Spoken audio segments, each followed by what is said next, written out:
Olá, pessoal. Eu tive um problema de conexão aqui, com uma queda da gravação, mas vamos retomar a nossa última parte da aula de princípios constitucionais tributários. Deixa eu voltar ao compartilhamento dos slides. Então, nós terminamos no princípio da indelegabilidade da competência tributária. O próximo princípio é o princípio constitucional da transparência dos impostos. Ele está previsto no artigo 150, parágrafo 5º da Constituição. E a ideia da Constituição é que os contribuintes tenham acesso à maior parte possível de informação sobre o quanto de tributo é cobrado dessa população, desses cidadãos, dos contribuintes. Só que vejam só, eu digo sempre para os meus alunos que eles precisam observar, quando a gente está estudando o direito, de uma forma geral, o caminho que a gente percorre dentro da nossa história brasileira para que as nossas normas que são previstas na Constituição sejam de fato implementadas no Brasil. A gente tem um atraso nessa implementação normativa muito grande em matéria tributária, isso é muito evidente. Eu já conversei nos outros vídeos com vocês sobre como é que se deu ao longo do tempo o processo de implementação de algumas dessas regras, até quando a gente falou sobre o princípio da progressividade do IPTU, né. Então vejam só, no princípio da transparência dos impostos, ele é um princípio que está previsto desde quando a Constituição Federal foi criada, no artigo 150, parágrafo 5º, que os impostos eles têm que ser claros o suficiente para que qualquer pessoa comum possa identificar a sua cobrança e como é que ele está sendo cobrado. Mas a nossa Constituição é de 1988 e apenas em 2012 foi editada a Lei 12.741, que obriga a uma transparência maior nas nossas notas fiscais. Então vejam o lapso temporal que há entre a promulgação da Constituição Federal e a criação de uma lei infraconstitucional que faça com que a gente consiga identificar melhor toda essa tributação. E aí aqui, ao lado dessas informações, eu coloquei uma imagem de uma placa de um hotel lá em São Paulo até, que coloca logo na entrada a carga tributária aproximada que é cobrada naquele hotel, né. Então ela coloca assim, nas diárias, 18,24% do que você paga de diária é para pagamento da tributação federal, 19,67% para a tributação estadual e 4,09% para a tributação municipal. Então vejam, essa é uma informação que ela começa a surgir no Brasil de forma mais evidente apenas com o advento da Lei 12.741 de 2012, em que pese nós já tivéssemos uma previsão constitucional desde 1988. Tem um princípio constitucional tributário, mas que também é financeiro, que é o princípio da não afetação ou da não vinculação, que está previsto no artigo 167, inciso 4º da Constituição Federal, que diz que os impostos são não afetados ou não vinculados. Apenas a espécie tributária impostos. Então, toda vez que a gente pegar uma cobrança tributária, que o início do nome desse tributo seja imposto, então imposto sobre operações financeiras, imposto sobre circulação de mercadorias e serviços, imposto sobre produtos industrializados, imposto sobre a renda e proventos de qualquer natureza, imposto sobre os serviços, imposto sobre a propriedade territorial urbana, tudo isso que é chamado imposto, são tributos que, quando são criados, a lei que cria esse imposto, ela não diz para onde esse dinheiro vai. Por quê? Porque ele é um tributo não afetado ou não vinculado. Ah, professora, então quer dizer que o Estado vai fazer uso do jeito que lhe aprouver? Sim e não. por que sim e não? Sim, porque na verdade a receita desses impostos, ela tem uma destinação fixada nas leis orçamentárias. Então, quando o orçamento público é feito, a lei orçamentária anual, principalmente, que é a que identifica as receitas e as despesas, ali ela vai dizer que a despesa tal vai ter origem no dinheiro, na receita X. Portanto, essa vinculação ou essa não afetação que está prevista na Constituição, ela é exclusivamente para a lei que cria o imposto. Então, a lei que cria o imposto, ela não diz qual é a finalidade do uso desse dinheiro. Ele é um dinheiro que vai entrar nos cofres públicos e que, a partir das políticas públicas pensadas pelo governo federal, estadual ou municipal, é que ele vai fazer o uso desse dinheiro e aplicar a partir da sua lei orçamentária anual. Mas por que eu falei para vocês que ele é um princípio que é assim genérico para os impostos, porque quando a lei cria o imposto, ela não diz para onde é que ele vai. Contudo, eu disse para vocês também que é assim mais ou menos, porque aqui do lado desse artigo 67, inciso 4º, eu coloquei uma listinha com as exceções a esse dispositivo constitucional. Quais seriam essas exceções? A repartição do produto de arrecadação dos impostos, que está prevista tanto no artigo 158 quanto no 159 da Constituição Federal. O que é essa repartição do produto de arrecadação dos impostos? É o que a gente estudou em direito financeiro, que diz o seguinte: uma parte do que a União Federal arrecada de imposto de renda, obrigatoriamente ela tem que transferir para os estados e para os municípios.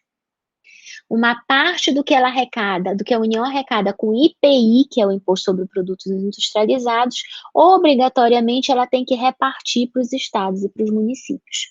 Os estados, por sua vez, uma parte do que eles arrecadam de ICMS, que é o Imposto sobre Circulação de Mercadorias e Serviços, obrigatoriamente ela tem que transferir para os municípios. A única que não tem, ao contrário, são os municípios, que eu digo. Por quê? Porque como os municípios são considerados os entes da federação com menos dinheiro, com menos recursos próprios, então a gente não reparte do município para o estado, do município para a União. Então a gente só tem dos que têm uma arrecadação maior para os que têm uma arrecadação menor. É assim que a Constituição trabalha. Então a União, como é, digamos assim, a que mais arrecada tributos, então ela tem a obrigação de parte desses impostos repartir com os estados e com os municípios. E os estados, como vem em segundo lugar nessa fonte arrecadatória, eles têm a obrigação de repartir a principal fonte de recurso deles, que é a do ICMS, com os municípios também. Então, os artigos 158 e 159 tratam de todos os percentuais de repartição do produto de arrecadação dos impostos.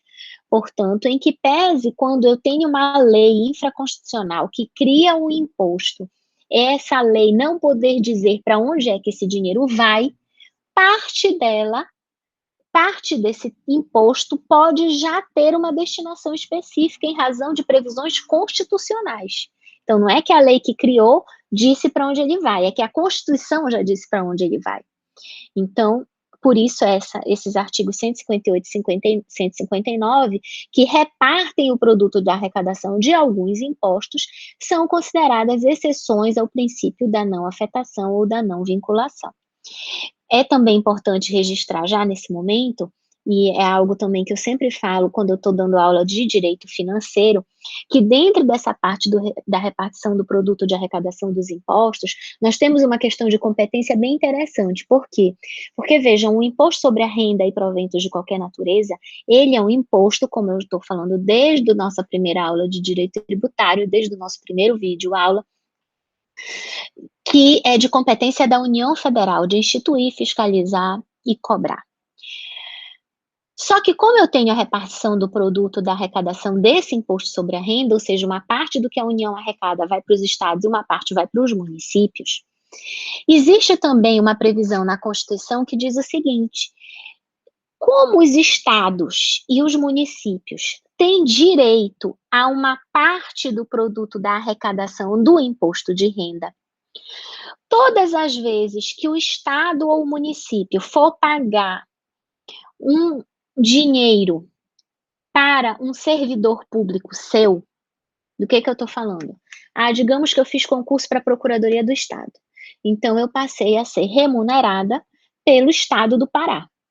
Ou eu fiz concurso, depois que eu me formei em Direito, para a Procuradoria do município de Belém.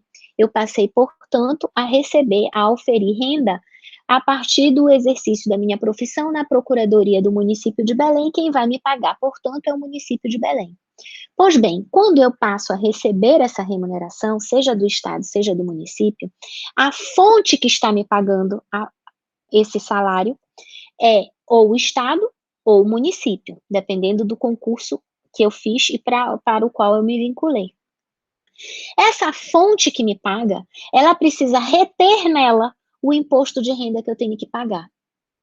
Então, vejam, quem é o contribuinte desse imposto? Sou eu. Por quê? Porque eu auferi a renda, portanto, eu pratiquei o fato jurídico tributário que está previsto numa lei que diz o seguinte: o auferimento de renda e proventos de qualquer natureza importa na obrigatoriedade do recolhimento do imposto sobre a renda e proventos de qualquer natureza. Então, eu trabalhei um mês e recebi a minha renda. Quando eu recebo a minha renda, eu tenho que pagar imposto. A lei vem e diz o seguinte: compete ao ente pagador, portanto, ao Estado ou ao município, nesse exemplo que eu estou dando para vocês, de reter na fonte o meu imposto de renda. Então, quando ele me paga o meu salário, ele me apresenta um contra-cheque em que ele vai dizer assim: olha, tantos R$ 1.000 você recebe de salário, menos o imposto de renda que eu já retive na fonte. Então, o que é a retenção na fonte? É quando a fonte pagadora do seu salário já retém com ela a parte que compete a você, contribuinte, fazer o recolhimento. Mas por que isso é assim, professora?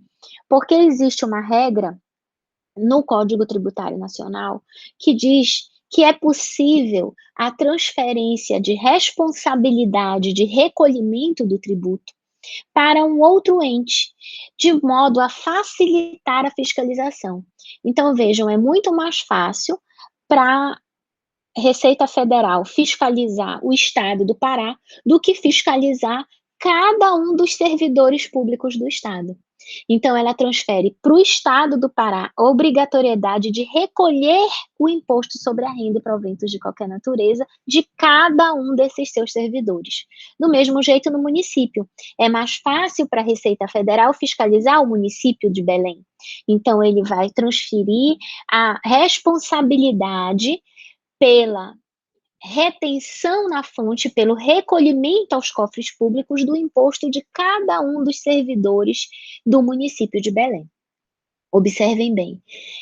Nesse caso, e aí é que eu quero tratar especificamente dessa exceção do princípio da repartição do produto da arrecadação dos impostos. Como uma parte do imposto de renda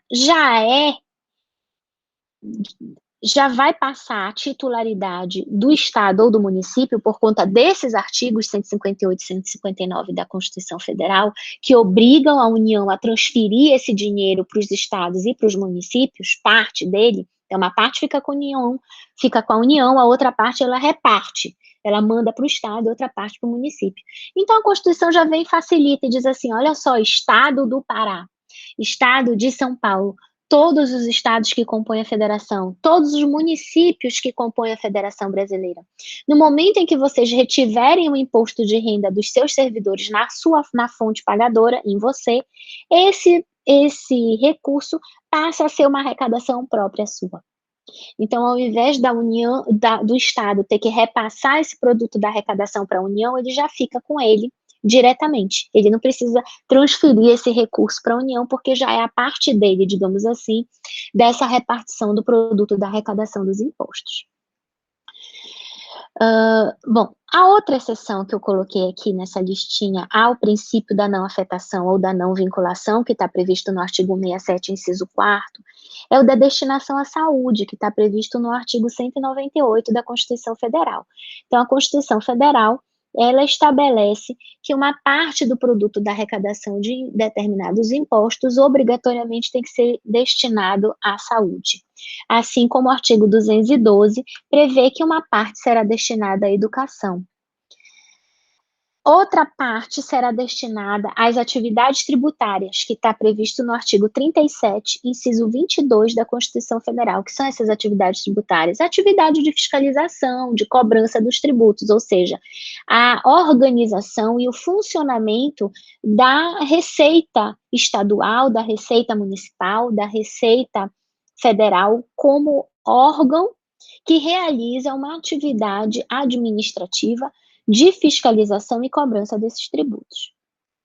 Além disso, alguns impostos podem servir como garantias a operações de crédito. Então, o que ele arrecada, a União Federal arrecada a título de impostos, por força do artigo 165, parágrafo 8º, ela pode já pegar uma parte dessa receita e considerar e dar em garantia de um crédito que ela pegue de uma instituição financeira. Então, ela é como se ela é assim, olha, digamos que eu vou lá no banco, eu, pessoa física, e resolvo que eu preciso pegar um empréstimo bancário. Aí o meu gerente diz assim: "Mas você tem algum bem imóvel que você possa dar em garantia desse empréstimo que você vai tomar de mim?" Aí eu digo: "Tenho, eu tenho o meu apartamento que eu moro. Então eu vou e faço um gravame neste meu apartamento, que diz o seguinte nesse gravame: quando eu pagar toda a minha dívida com o banco, ele baixa o gravame desse meu apartamento. Mas enquanto eu não liquidar, se o meu empréstimo com o banco, na hora que eu faltar esse pagamento, que eu não conseguir mais adimplir esse meu pagamento mensal, essa minha prestação mensal que diz respeito a esse meu empréstimo bancário, o banco pode vir, pegar o meu apartamento e vender para quitar essa minha dívida com ele. Então, eu dei o meu apartamento em garantia da operação de crédito que eu realizei. A União, os estados e os municípios podem fazer isso com o produto da arrecadação dos seus impostos. Então, o que ele tem de previsão de arrecadação orçamentária, ele pode dar em garantia para obtenção para realização de uma operação de crédito, de financiamento. E ainda a prestação de garantia à União com vinculação de receita própria dos impostos dos estados e dos municípios, que é a mesma coisa que eu acabei de contar para vocês, só que aí para os estados e para os municípios, prevista no artigo 155 e artigo 156 da Constituição Federal. Bom, e aí, pessoal, depois de tudo isso que eu falei para vocês, eu queria terminar essa nossa aula falando um pouquinho sobre os nossos projetos, as nossas propostas de reforma tributária que estão em trâmite no Congresso Nacional atualmente. Então, a gente tem 2 reformas tributárias, eu peguei isso até de uma apresentação que foi feita outro dia pela Globo News. A gente tem uma que está tramitando na Câmara, que envolve a unificação dos tributos federais IPI, que é o Imposto sobre Produtos Industrializados, 2 contribuições sociais, que são o PIS e a COFINS, com mais o ICMS, que é o imposto estadual, né, o Imposto sobre Circulação de Mercadorias e Serviços, e o Imposto Municipal, ISS. Observem que todos esses 5 tributos que estão nessa proposta de reforma tributária na Câmara são tributos que incidem sobre a produção e, portanto, encarecem muito os produtos todos que nós consumimos no Brasil.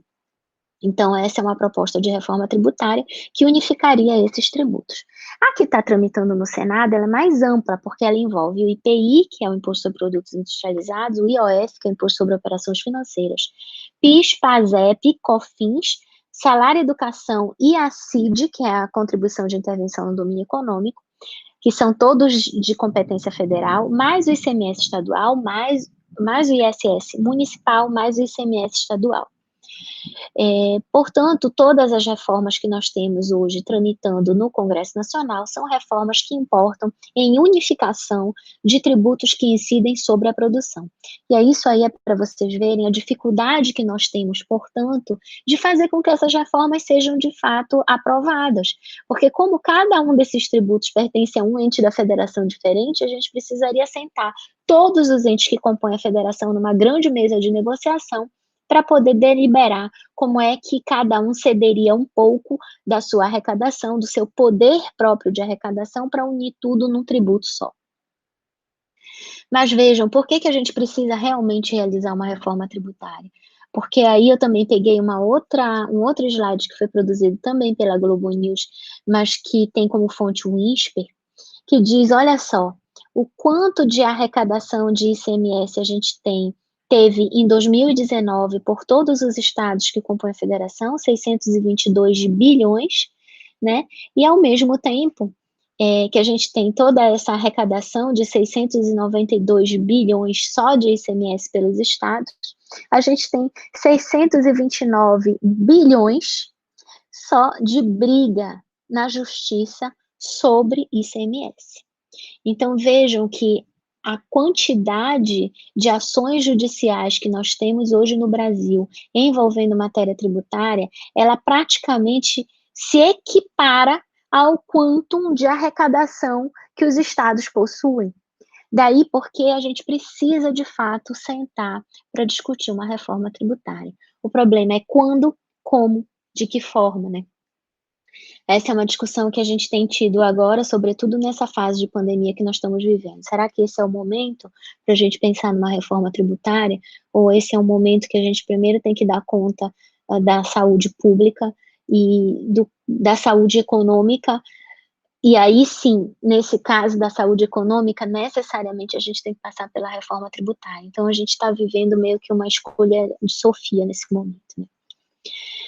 E agora a gente já vai caminhando para o final, eu vou tratar de mais o princípio do país do destino, que envolve tratados e acordos internacionais, que diz o seguinte, que o poder vinculante, que também é conhecido como princípio da territorialidade da tributação, o poder vinculante de uma lei incidirá efeitos jurídicos até os limites geográficos da pessoa política que a editou.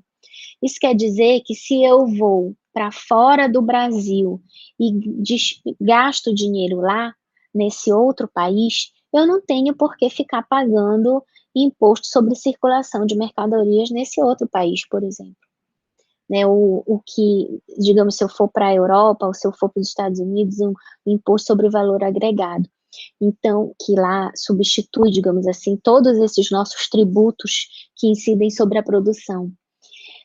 Isso em razão do princípio da territorialidade da tributação, ou seja, que eu tenho que pagar tributos no meu país de residência e não no país em que eu não resido, existem vários tratados e acordos internacionais firmados entre países que possibilitam a devolução da tributação que foi cobrada de um residente de outro país quando ele está visitando o país alheio. Aí eu coloquei uma imagem ao lado dessa descrição desse princípio denominado país do destino, que tem como base da territorialidade da tributação, uma imagem de tax-free, que é um aviso que tem no aeroporto de Lisboa, informando, por favor, colabore sempre com a autoridade tributária e aduaneira de forma a simplificar e otimizar o processo de verificação. O que é isso? Se a gente for, por exemplo, para Portugal, que é um país que mantém esse acordo internacional com o Brasil, e a maioria dos países da União Europeia também, eu posso ir lá, comprar o que eu quiser, e aí na hora que eu for voltar, que eu for sair do país, que eu for sair de Portugal para voltar para o Brasil, ele diz, por favor, apresente seu passaporte, cartão de embarque e a mercadoria exportar. O que é isso? Eu vou lá, levo as mercadorias que eu comprei lá, todos os produtos que eu comprei lá, levo as notas fiscais, levo o meu passaporte com mais o meu cartão de embarque, provando que eu estou voltando para o meu país de origem, que é o Brasil, e eles me devolvem todo o valor do tributo que eu gastei lá em Portugal. Então, isso acontece em razão do princípio do país do destino, que tem como base o princípio da territorialidade da tributação. A gente ainda tem que tratar do princípio da liberdade de tráfego, que está previsto no artigo 150, inciso 5º, e a imagem que está ao lado dele é de uma parada em um pedágio, né? O pedágio, ele é uma exceção constitucional, então eu tenho a previsão na própria Constituição Federal de que eu tenho uma exceção a esse princípio da liberdade de tráfego, que é a cobrança do pedágio. Vocês ainda vão estudar a modalidade pedágio, alguns autores o classificam como uma taxa, em razão de um serviço público cobrado, que é a manutenção daquela via pública que a pessoa está utilizando, e aí por conta disso ela paga o pedágio. E tem uma discussão doutrinária se ele é uma taxa ou se ele é uma contribuição, porque eu não teria como individualizar, mas aí alguns dizem: "Não, tem sim como individualizar, porque o carro que passa, ele paga um determinado valor", enfim. E aí fica essa discussão jurídica, até hoje ainda não tem uma deliberação jurisprudencial específica sobre isso. A Constituição Federal não diz que é taxa nem que é contribuição, ela chama de pedágio. E ela diz que esse pedágio é uma exceção à liberdade de tráfego, então seria o único tributo que eu poderia cobrar, que poderia ser instituído pelo ente público, reduzindo esse direito de ir e vir dos cidadãos. Bem, pessoal, então aqui eu termino a nossa aula de princípios constitucionais tributários. Espero que vocês tenham compreendido a maior parte desses princípios e as dúvidas todas que vocês tenham, vocês podem também consultar as obras todas que são indicadas como bibliografia básica pelo nosso curso de Direito Tributário da Universidade Federal do Pará. Muito obrigada pela atenção de todos e bom estudo.